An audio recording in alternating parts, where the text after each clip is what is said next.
Bom dia, meus queridos irmãos, e a paz de Cristo Jesus, nosso Redentor.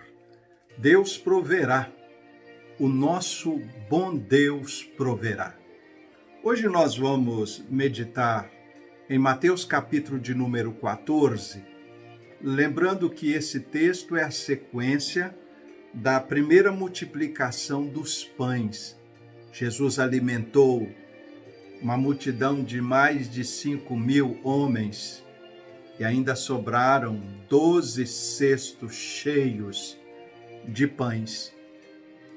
Agora, Jesus, o texto bíblico diz que ele obriga os seus discípulos a irem para o outro lado, para a outra margem, enquanto ele mesmo despedia aquela multidão. Vão para suas casas, já foram abençoados, já estão alimentados. E depois que eles foram, Jesus sentiu necessidade de orar e subiu no monte. E ali sozinho começou a orar a Deus. E à medida que ele orava, chama atenção aos irmãos para isto, o barco dos discípulos se distanciava. Bom, a tarde caiu, a noite chegou, e os discípulos agora já numa margem bem profunda daquele lago, daquele mar, a Bíblia nos fala que ventos começaram a bater contra aquela embarcação, sacudindo aquele barco pelas ondas, porque eles estavam navegando contrário, né, às ondas, conforme o versículo de número 24 nos diz. E os discípulos bem o sabem que quando as coisas começam a ficar assim, de repente, eles já se recordam lá do capítulo de número 8, daquele famoso episódio da grande tempestade, que eles ficaram completamente apavorados dentro do barco e foram buscar refúgio em Jesus, que estava ali dormindo. Então somente Jesus, levantando-se, disse ao mar: acalma-te e aquieta-te, e a fúria do vento cessou. Tudo se fez calmaria. Mas só que agora Jesus não está no barco. Eu posso imaginar uma situação mais ou menos assim. Bem, os ventos começam a agitar, as ondas começam a bater no barco. E se de repente vem uma tempestade semelhante àquela, a quem vamos nos recorrer? Mas o que nós não podemos nos esquecer numa hora dessa é que no topo da montanha alguém ora por nós. E Jesus estava orando por eles. Jesus está sempre intercedendo por mim e por você, ainda que as ondas se arremetam contra o barco das nossas vidas. A Bíblia nos fala que a noite foi se tornando cada vez mais densa e se tornou madrugada. E Jesus viu que já era hora de ir ter com os seus discípulos. O verso de número 25 diz que já era madrugada. E Jesus foi até eles andando sobre o mar. Jesus perdeu a saída do barco, mas Jesus tem uma outra forma de chegar no barco, através do seu poder. Jesus, o texto bíblico diz que andou sobre o mar. Em nenhuma outra parte da literatura universal, do presente ou do passado, nós encontramos a respeito de alguém que andou sobre as águas. O texto bíblico nos diz que Jesus Cristo acaba de andar sobre o mar. E quando os discípulos viram Jesus, ouviram alguém andando sobre o mar, é o que o texto nos fala sobre o mar, os discípulos assustaram e disseram: olha bem, assustados que já estavam, agora vendo alguém andar sobre o mar, pela primeira vez nas suas vidas, eles disseram: é um fantasma. E começaram agora a gritar de medo, o texto bíblico nos diz. Lembra-se aquela história do desconhecido que nos causa medo? E o medo nos gera pavor? O medo nos tira o equilíbrio, nos tira o bom senso, o medo nos tira a razão, o medo nos tira a esperança, o medo nos tira a fé. O medo, de fato, é um grande inimigo. O medo desestrutura todo o nosso sistema psíquico, nos impossibilita de raciocinar, de pensar, de caminhar. O medo é uma coisa terrível. E os discípulos aqui agora estavam mais do que amedrontados, eles estavam apavorados, eles estavam vendo até fantasma. Mas, na verdade, não era fantasma. Pelo contrário, era o Senhor Jesus. O verso 27 diz que Jesus falou-lhes imediatamente: homens, tenham coragem, sou eu, não temas. Homens, 12 homens, tenham coragem, sou eu, Jesus, não temas.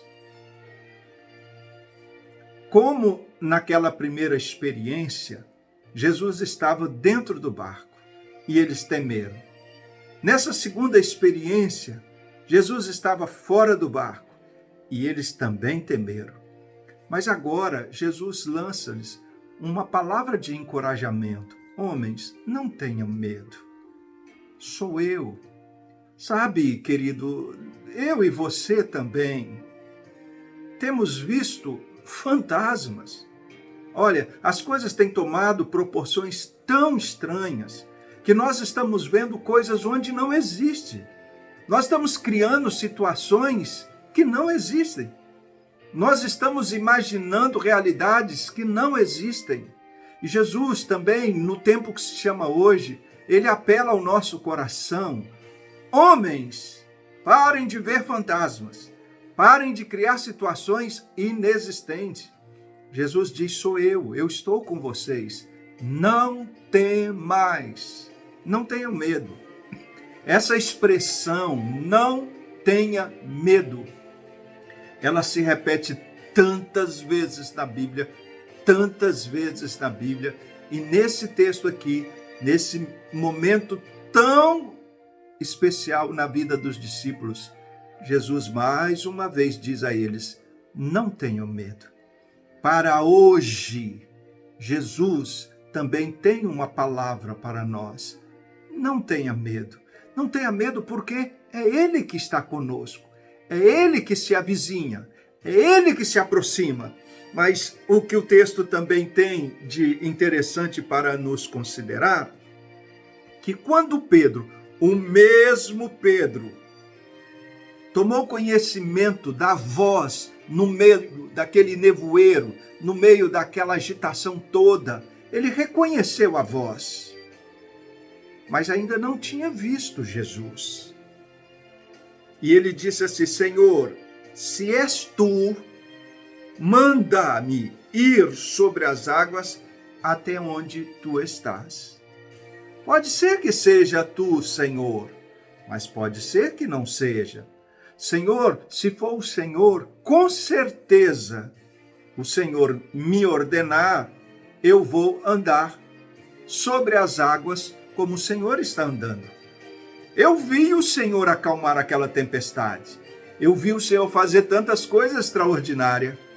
Se o Senhor mandar, eu irei com tranquilidade. Eu creio nisso.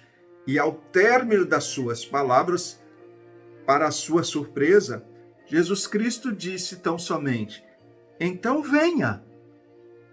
Venha, Pedro. E descendo do barco, Pedro andou sobre as águas. Pedro foi ao encontro de Jesus. Que coisa extraordinária! Imagine os discípulos vendo Pedro fazendo as mesmas coisas que Jesus estava fazendo. Aqui tem um momento tão interessante para mim e para você.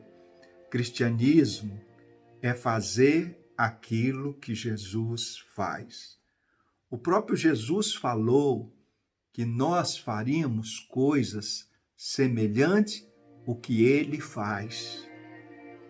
Cristão é aquele que faz coisas semelhantes a Jesus, sobre a ordem de Jesus, sobre o chamamento de Jesus, sobre a determinação de Jesus, sobre as orientações de Jesus. E onde eu vou encontrar as orientações de Jesus? Aqui na sua santa palavra, palavra de Deus. E conhecereis a verdade, e a verdade vos libertará. Tem tantas coisas que Jesus quer que você conheça e que você faça. Então é necessário que você conheça a Bíblia, leia a Bíblia. Comece pelo Novo Testamento, comece pelos Evangelhos. Depois leia as cartas, leia o Apocalipse. Depois vá lá para o Velho Testamento, começa no livro de Gênesis e vai lendo todo o Velho Testamento. Você vai entender aquilo que Jesus quer que você faça e coloca em prática. E não se surpreenda se você for mais um daqueles que há de andar sobre as águas. Porque o andar sobre as águas aqui equivale a dizer fé. Pedro exerceu fé. Ele acreditou quando Jesus Cristo disse venha. E o texto bíblico diz que ele andou sobre as águas. Ponto. O verso 30, porém, diz que, mas percebendo o vento, que realmente estava forte, ao ponto de balançar o barco, Pedro teve medo. E quando Pedro desvia a sua atenção de Jesus para os ventos que estavam fortes, o texto bíblico diz que Pedro começa a afundar. E afundando, ele volta à mesma condição de outrora. Teve medo e começou a gritar: Senhor, salva-me! E eu gosto do verso de número 31, porque ele começa por dizer, imediatamente, Jesus estendeu a mão e segurou e disse, homem de pequena fé, por que duvidaste? Oh, meus irmãos, já imaginou se Pedro não tivesse duvidado? Já imaginou se ele tivesse continuado com os olhos fitos em Jesus? Já imaginou se ele tivesse desprezado aqueles ventos que sopravam forte com relação a ele, contra ele, a desfavor dele? Mas se tivesse com os olhos fixos em Jesus, a história terminaria com certeza diferente. Ele jamais afundaria. Preste atenção, nós começamos a naufragar e afundar no momento que nós deixamos de olhar para Jesus e olhamos para as circunstâncias, para os ventos, para a tempestade que assola o barco das nossas vidas. Mas isso não é inteligente, isso não é fé, porque é exatamente nesse momento que começamos a afundar. Mas mesmo que isso aconteça, a nossa pequena fé, pouco ou não, passos ou não, Pedro experimentou o que ninguém mais nesse planeta experimentou, que é andar sobre as águas além de Jesus, usando a sua pequena fé. Agora imagine nós usando a nossa pequena fé. E Jesus então o segura pela mão e o coloca novamente em situação de segurança e ambos subiram no barco. Que experiência abençoada e inesquecível. Que dia, que noite abençoada. Mas tudo porque Jesus entrou na história. Jesus entrou ali naquela circunstância. Jesus entrou exatamente no momento que precisava entrar. Desafie o seu coração uma realidade. Experimente como Pedro, a ouvir a voz de Deus e não duvidar. E não se surpreenda se Deus o fizer fazer coisas incríveis, coisas abençoadas. Deus é Deus. Você é você.